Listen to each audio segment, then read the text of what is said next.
Think about the last time you made a New Year's resolution. You sat down with a pen and paper. You used logic.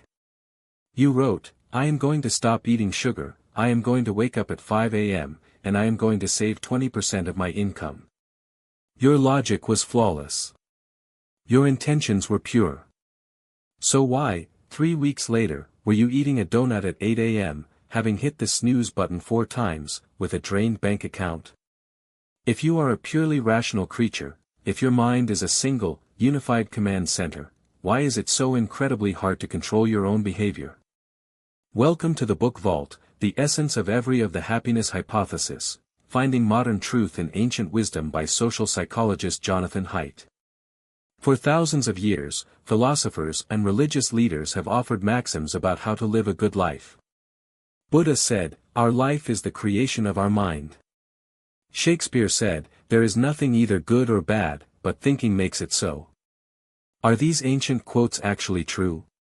Jonathan Haidt decided to put ancient wisdom to the test of modern neuroscience.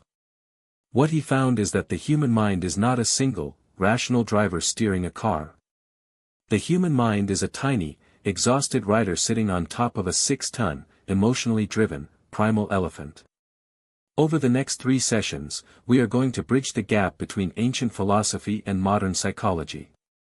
In part 1, we will meet the elephant and the rider. We will learn why you cannot simply decide to be happy, and we will decode the biological happiness formula. In part 2, we will explore the profound psychology of love, trauma, and the ancient concept of virtue. And in part 3, we will transcend the physical world to understand the emotion of elevation and the true meaning of a cohesive life. It's time to meet the beast inside your head. Let's begin. The fundamental rule of human psychology is that the mind is divided. Historically, we thought of the mind as a charioteer controlling wild horses, Plato's analogy. But Haidt offers a more accurate, and more terrifying, metaphor, the elephant and the rider. The rider, System 2. The rider represents your conscious, verbal, rational thought. It is the prefrontal cortex. It is the part of you that plans for the future, does math, and reads books. The rider thinks he is in charge. He holds the reins. The elephant, System 1. The elephant is everything else. It is your automatic processes, your visceral emotions, your gut instincts, your evolutionary drives for food, sex, and status. It is massive, ancient, and incredibly powerful. Narrator. Who is actually in charge? Here is the illusion. Because the rider can speak, and the elephant is mute, we identify entirely with the rider. You think you are the rider. But who wins in a disagreement? If the rider wants to go to the gym, long-term rational goal, but the 6-ton elephant wants to eat cake on the couch, immediate evolutionary reward, the elephant wins. Every single time. The rider cannot win a tug-of-war against a 6-ton beast. In fact, the rider's primary job is not to steer the elephant. The rider's primary job is to act as a PR agent for the elephant. When the elephant does something impulsive or irrational, the rider immediately invents a logical-sounding excuse to justify the elephant's behavior. I'm eating this cake because I had a hard day, and I need the calories for my workout tomorrow. That is the PR agent talking. If you want to change your life, or find happiness, you cannot do it by simply teaching the rider new logic. You have to learn how to train, coax, and soothe the elephant. Buddha and Epictetus both claimed that happiness comes entirely from within. Do not seek to have events happen as you want them to, but instead want them to happen as they do happen, and your life will go well. It is a beautiful thought, just change your perspective, and you will be happy. But neuroscience tells us a harsher truth. You cannot just choose to be happy, because you are a victim of the cortical lottery. Genetics determine roughly 50% of your baseline happiness. Look at your brain's frontal cortex. Some people have more electrical activity in their left frontal cortex. These people won the lottery. They wake up naturally optimistic. When bad things happen, they bounce back quickly. Their elephant leans toward joy. Other people have more activity in their right frontal cortex. They lost the lottery. Their elephant is naturally anxious, pessimistic, and fearful. Evolution designed the brain this way. A tribe needed some happy optimists to explore new territories, but it also needed nervous pessimists to watch out for tigers and winter shortages. Anxiety was a survival mechanism. If you are genetically predisposed to anxiety, your rider cannot simply think positive thoughts to cure it. The elephant doesn't speak English. So, are you doomed by your genetics? No. Haidt outlines 3 scientifically proven ways to actually alter the elephant's emotional baseline. 1. Meditation. Meditation is not about having deep philosophical thoughts. It is about training the elephant to sit still. By focusing on the breath and detaching from the frantic, anxious thoughts, you are physically rewiring the neural pathways that trigger fear. Over months of practice, the right-brained pessimist can shift their baseline. 2. Cognitive behavioral therapy, CBT. CBT is the psychological equivalent of catching the rider in a lie. Depressed people have distorted thought patterns. CBT trains the rider to catch these catastrophizing thoughts, challenge them with evidence, and reframe them. Over time, this logical retraining slowly influences the elephant's emotional response. 3. SSRIs, Prozac/Lexapro. Haidt does not shy away from pharmacology. For some people, the biological deck is stacked too heavily against them. Antidepressants are not happy pills. They are physical interventions that correct a chemical imbalance in the elephant's hardware, allowing the rider to finally grab the reins. You can change your mind, but it requires tools, not just willpower. To understand how the elephant navigates the world, we must look at how it interacts with other elephants. We are ultra-social animals. And the glue that holds human society together is the instinct of reciprocity. Reciprocity is an incredibly deep, evolutionary drive. If I give you a piece of meat today, you feel a deep, burning psychological obligation to help me tomorrow. Cult leaders, marketers, and politicians exploit this constantly. If a charity sends you a free pack of return address labels in the mail, costing them 5 cents, your elephant feels indebted. You are significantly more likely to send them a $20 donation. We are wired to play tit for tat. But here is where the elephant's programming gets incredibly dark and hypocritical. Jesus famously said, "Why do you see the speck in your neighbor's eye, but do not notice the log in your own eye?" Why are we such hypocrites? Because the rider is a PR agent designed to win arguments, not to find the truth. When you make a mistake, your rider immediately justifies it. I only cut that person off in traffic because I am late for a very important meeting. When someone else makes the exact same mistake, your rider judges them based on their character. That person cut me off because they are a selfish, terrible human being. We look at ourselves in a rose-colored mirror. We are physically incapable of seeing our own biases. Psychologists call this naive realism, the unshakable belief that you see the world exactly as it is, and anyone who disagrees with you is either stupid, biased, or evil. The lesson: if you want to reduce conflict in your life, you must accept that you are a hypocrite. Your elephant is fiercely tribal. Before you engage in an argument, stop and look for the log in your own eye. Acknowledge one single thing you might be wrong about. By admitting a fault, you trigger the other person's instinct of reciprocity, and their elephant will calm down. Now we arrive at the core of the hypothesis. If we want to be happy, what should we pursue? We think that if we win the lottery, get a promotion, or buy a mansion, we will be happy forever. But the elephant is subject to a cruel biological joke called the adaptation principle. Human beings are exquisitely evolved to notice change. We are not evolved to notice steady states. If you buy a massive new house, your elephant is thrilled for a month. But by month 3, it is no longer a new house. It is just the house. It becomes the baseline. The joy evaporates. And suddenly, you are looking at an even bigger house down the street.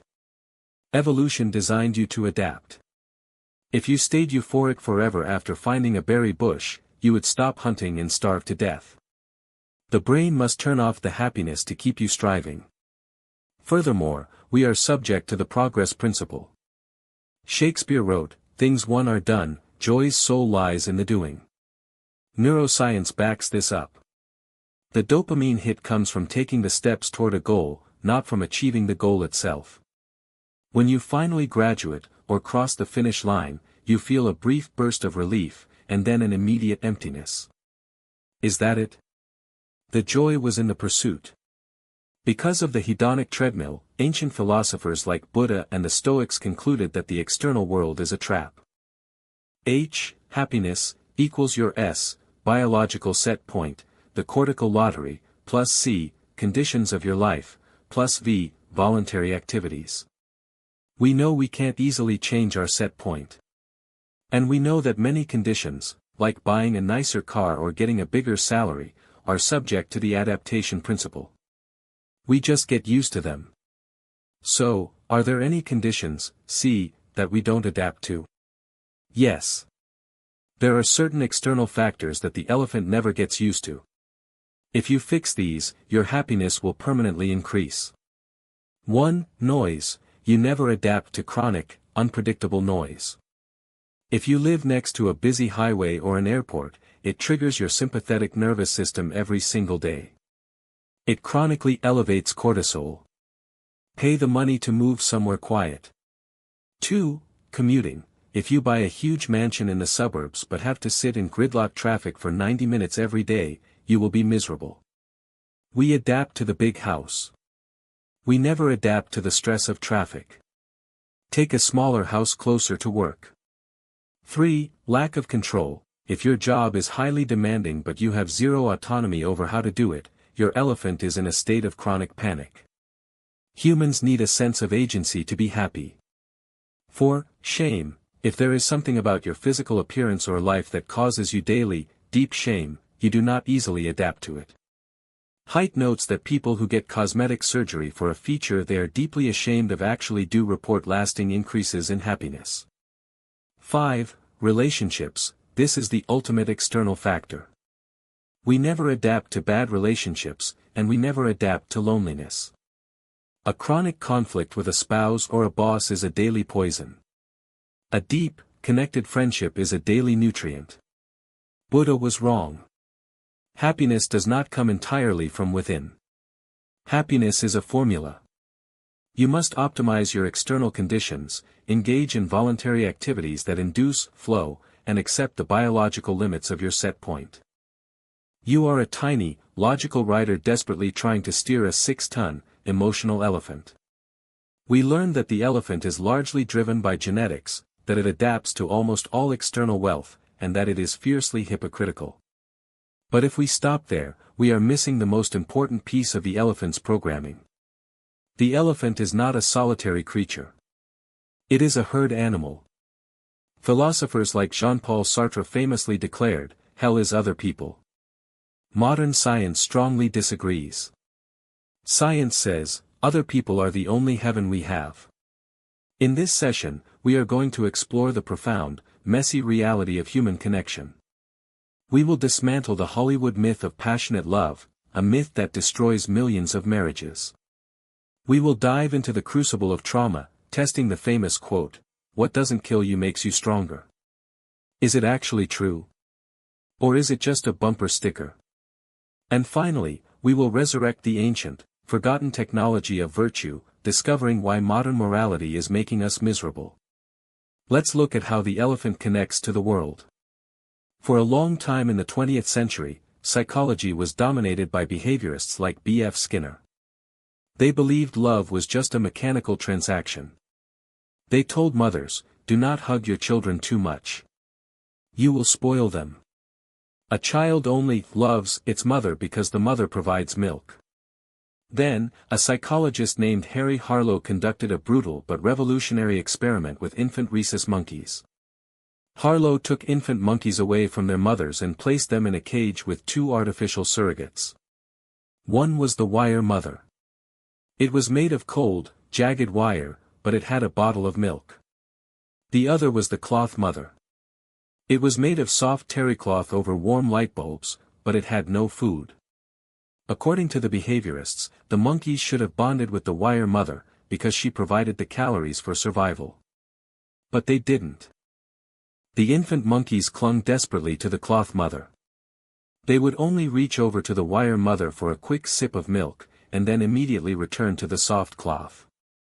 When terrified by a loud noise, they ran to the cloth mother for protection. Haidt points out that humans are exactly the same. We do not just need calories to survive. We have a profound, biological need for contact comfort. Without it, the elephant's nervous system collapses. This led to the development of attachment theory by John Bowlby and Mary Ainsworth. As children, if our caregivers are responsive and warm, we develop a secure attachment. We use our parents as a secure base from which to explore the world. If they are cold or inconsistent, we develop an anxious or avoidant attachment. Here is why this matters to you right now. Your adult romantic relationships are governed by the exact same attachment system. When you fall in love, your brain is deploying the ancient, evolutionary hardware designed to keep infants close to their mothers. We have a massive cultural problem when it comes to romance. Hollywood, pop music, and literature have sold us a devastating lie about what love is supposed to feel like. Haidt explains that there are two distinct types of love, and confusing them is a recipe for divorce. 1. Passionate love. This is the falling in love phase. It is a wildly intense emotion. It is obsessive. You cannot eat, you cannot sleep. You want to merge your soul with the other person. Biologically, passionate love is a drug. It floods the brain with dopamine and norepinephrine. But here is the biological truth: passionate love has a half-life. It is an evolutionary trick designed to keep two people together long enough to conceive a child. The human brain physically cannot sustain the neurochemical state of passionate love for decades. If you stayed in that state, you would never go to work, pay your taxes, or feed your children. Typically, passionate love peaks within the first 6 months and then begins a steady, irreversible decline. When passionate love begins to fade, usually around the 1 to 2 year mark, people panic. The writer says, "I don't feel that fiery spark anymore. I must have married the wrong person. We have fallen out of love." They get divorced, go out, and try to find a new hit of passionate love with someone else. They become romance junkies. 2. Companionate love. This is what they are missing. Companionate love is the affection we feel for those with whom our lives are deeply intertwined. It does not spike immediately. It grows slowly, quietly, and steadily over years and decades. It is built on trust, shared experiences, and mutual care. Biologically, it is driven by oxytocin, the bonding hormone. The lesson. True, lasting love is not a fire that burns endlessly. It is a vine that slowly wraps around two trees until you can no longer tell which branches belong to which tree. If you expect passionate love to last forever, you will be miserable. But if you understand that the fiery drop-off is the necessary clearing of the ground for companionate love to grow, you can build a relationship that survives the test of time. Friedrich Nietzsche famously wrote, "What doesn't kill me makes me stronger." Is this true? Or is it just a comforting lie we tell trauma victims?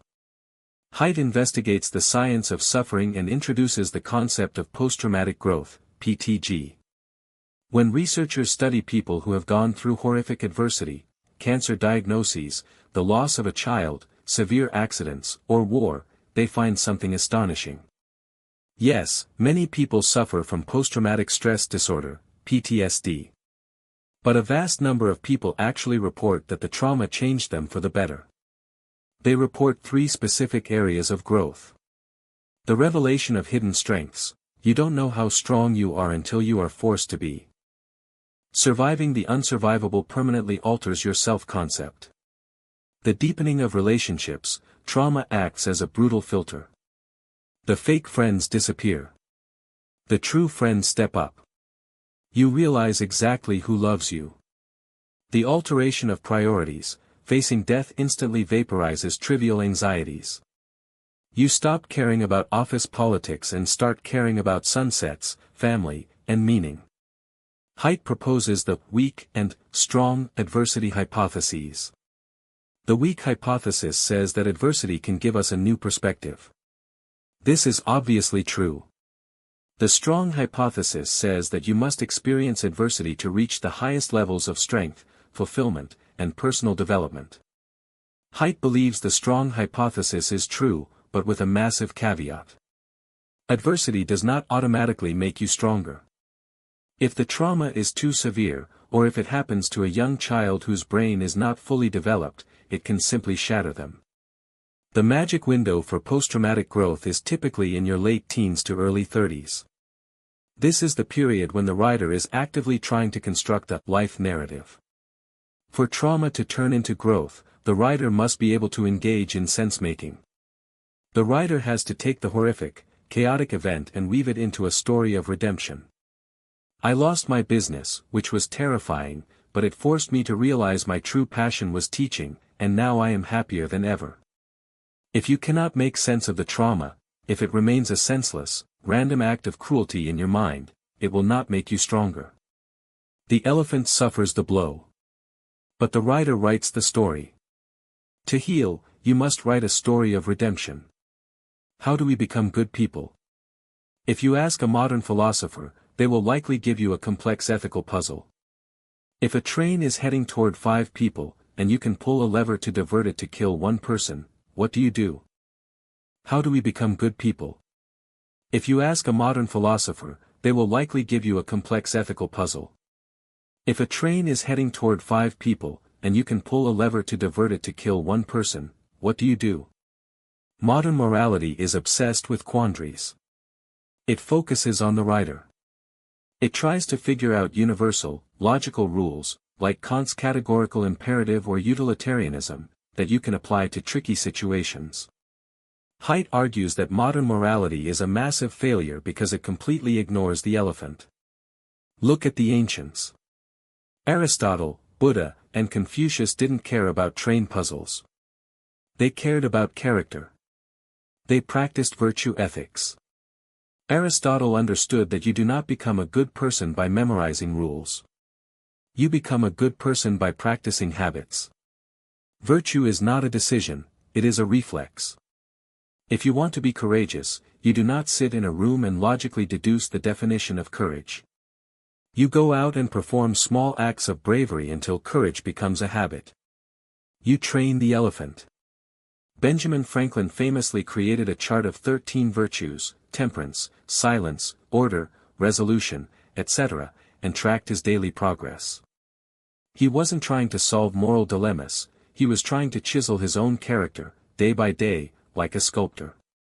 Modern positive psychology has resurrected this ancient wisdom.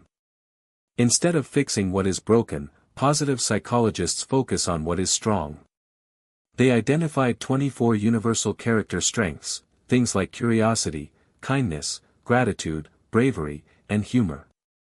Here is the secret to finding flow and happiness in your work and life. Stop trying to fix your weaknesses. If your elephant is naturally terrible at organization, prudence, you will be miserable trying to become a rigid, hyper-organized accountant. We have covered the mind, and we have covered human relationships. But there is a final dimension to human existence. Think about the physical space around you.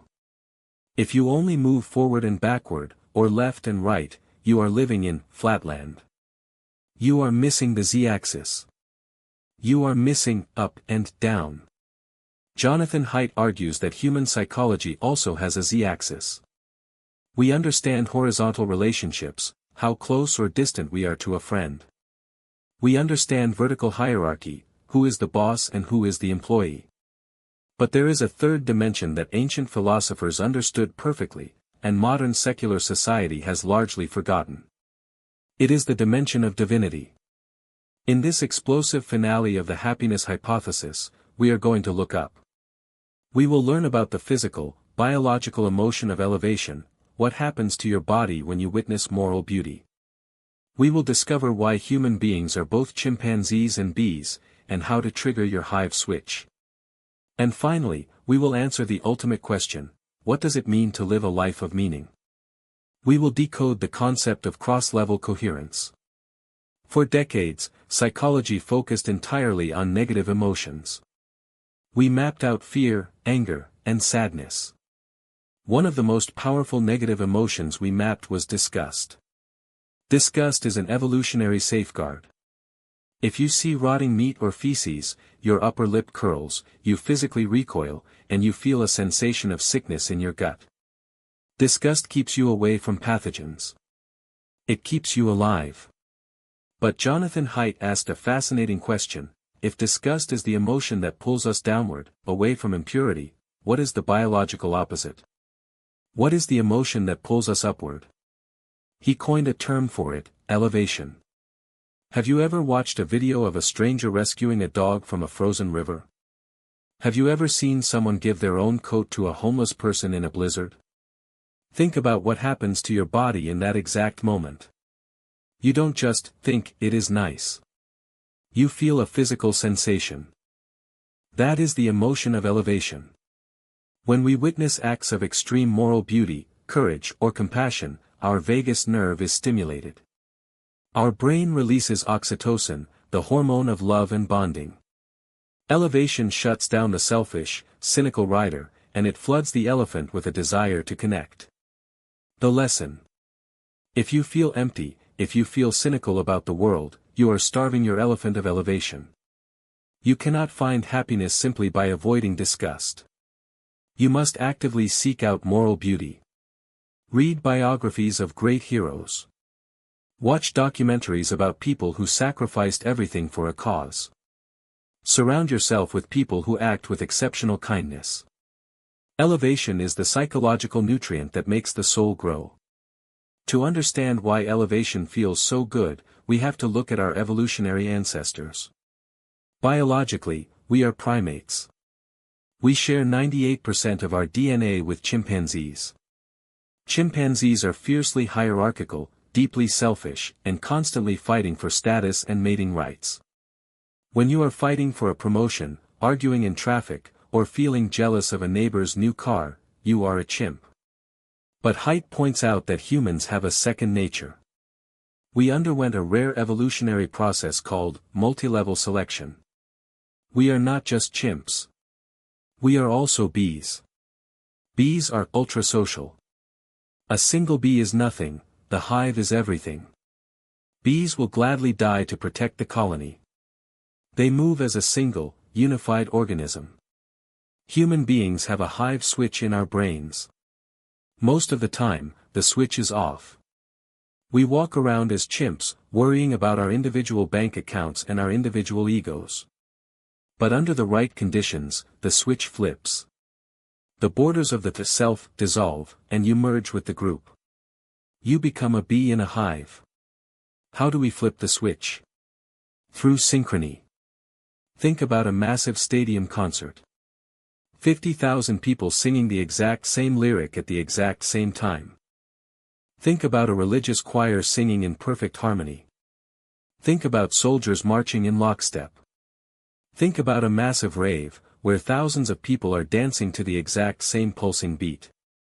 When human beings move together, sing together, or experience immense awe together, like staring at a total solar eclipse or the Grand Canyon, the rider's ego shuts down. The French sociologist Émile Durkheim called this collective effervescence. It is the most profoundly joyful, terrifying, and transcendent experience a human being can have. The tactic. The modern world tells us that happiness is an individual pursuit. Buy this car for yourself. Practice self-care. Focus on you. But if you never flip the hive switch, you will feel a deep, lingering alienation. You must find your hive. Join a choir. Go to a concert. Dance with a crowd. Participate in a massive charity event. To find true happiness, you must occasionally forget that you exist. We arrive at the ultimate question.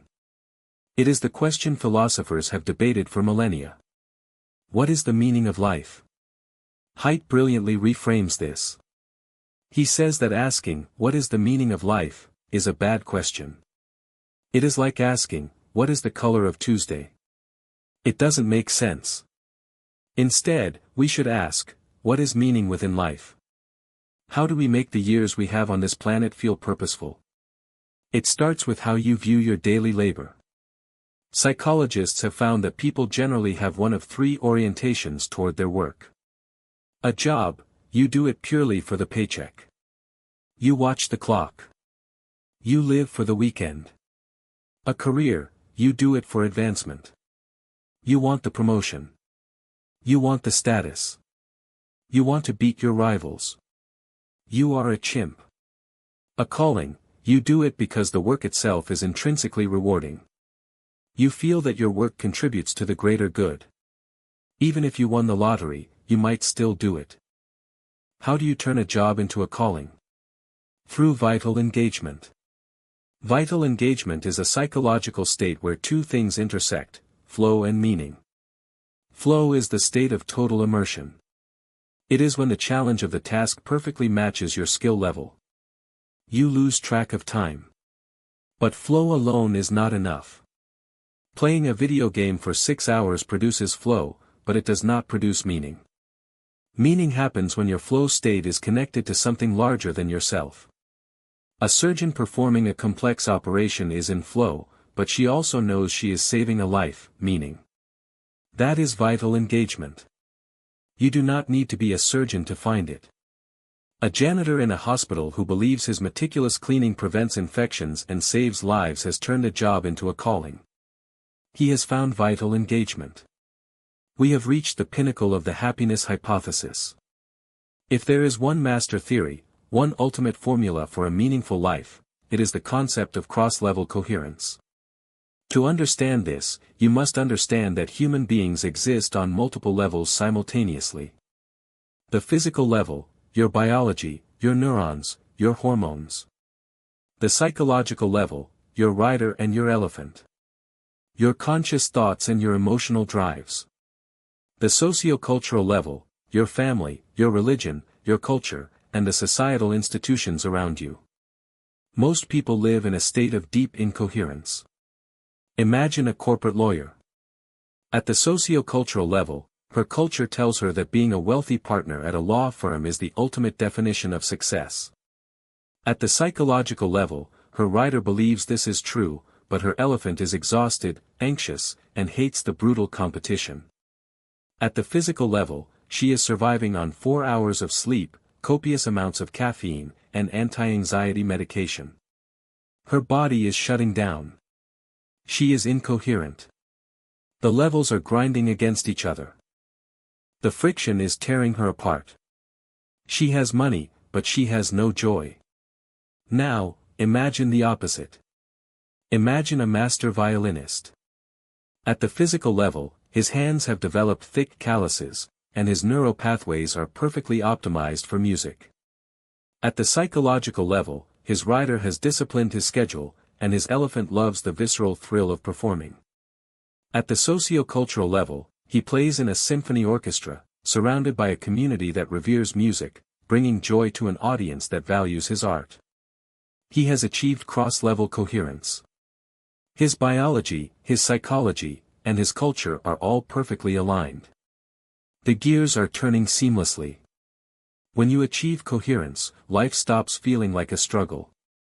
You no longer have to force the elephant to do what the rider wants. The elephant wants to do it. The culture supports it. The body is built for it. The ultimate lesson. You cannot find the meaning of life by sitting on a mountain and thinking about it. Meaning is not a fact to be discovered. Meaning is a state to be achieved. You achieve it by aligning your life. If your job violates your personal morals, you must change your job or change your morals. If your culture demands a level of wealth that destroys your physical health, you must reject that culture. Happiness is not something you can directly chase. Happiness is the byproduct of a coherent life. We have traveled from the ancient texts of the Buddha to the modern fMRI scanners of Stanford University. What is the verdict?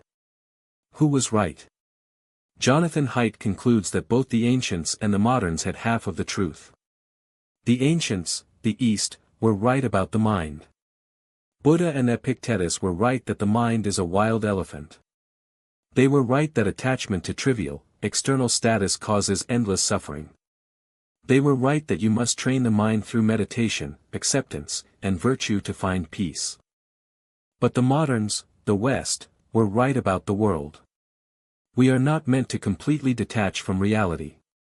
Action matters. Building a better society matters. Passionate, messy, vulnerable human love matters. We need secure attachments. We need vital engagement with our work.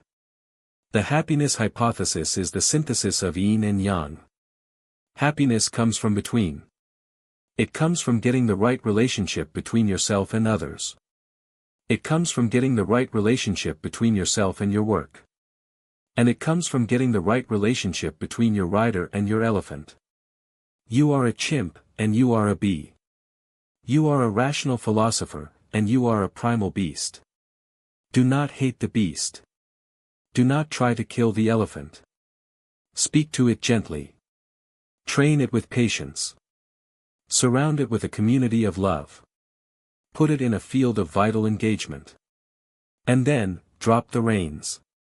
And let the elephant run. Thank you for listening. Please like, share and subscribe.